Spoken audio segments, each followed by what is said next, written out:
Ned Temko, a writer for the Observer newspaper, has been watching the goings-on, and he joins us now from London. So, Ned, a lot of pomp, a lot of affection. That's how it looks from here. How does it feel there? Yep.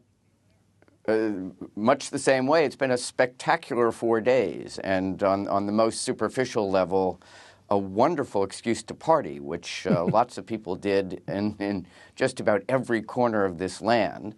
But there really is, it was an outpouring of genuine affection and admiration for Queen Elizabeth.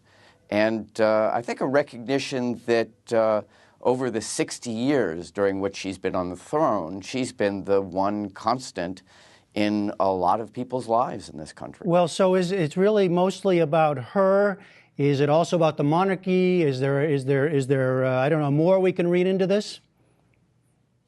Well, I think it's about both. There is still, and there will always be, a strong intellectual minority who are Republican here, who basically make the argument that a modern 21st century democracy shouldn't have as head of state and sovereign someone who's there by basically genetic accident.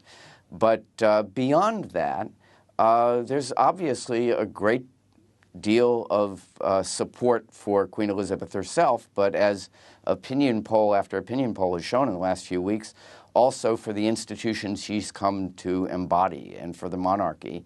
And it doesn't half hurt that almost every other national institution, and above all career politicians in this country, have been undergoing a period of increasing disrepute.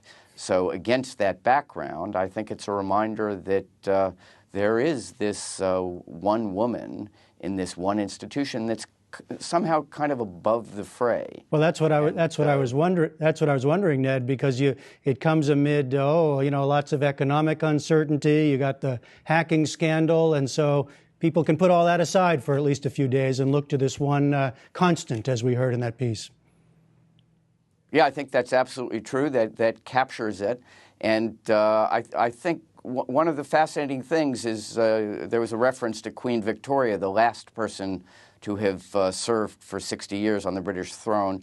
When she came to her Diamond Jubilee, her popularity was kind of waning. She had become infirm, something of a recluse. The opposite has happened for Queen Elizabeth, and she is at a peak of her popularity, and I think it was shown in two great traditions coming together. One, this pomp and ceremony, and Britain's better than almost anyone on the globe at that, and the good old British weather, which of course gave us constant rain for the last 4 days. All right, Ned Temko in London. Thanks so much.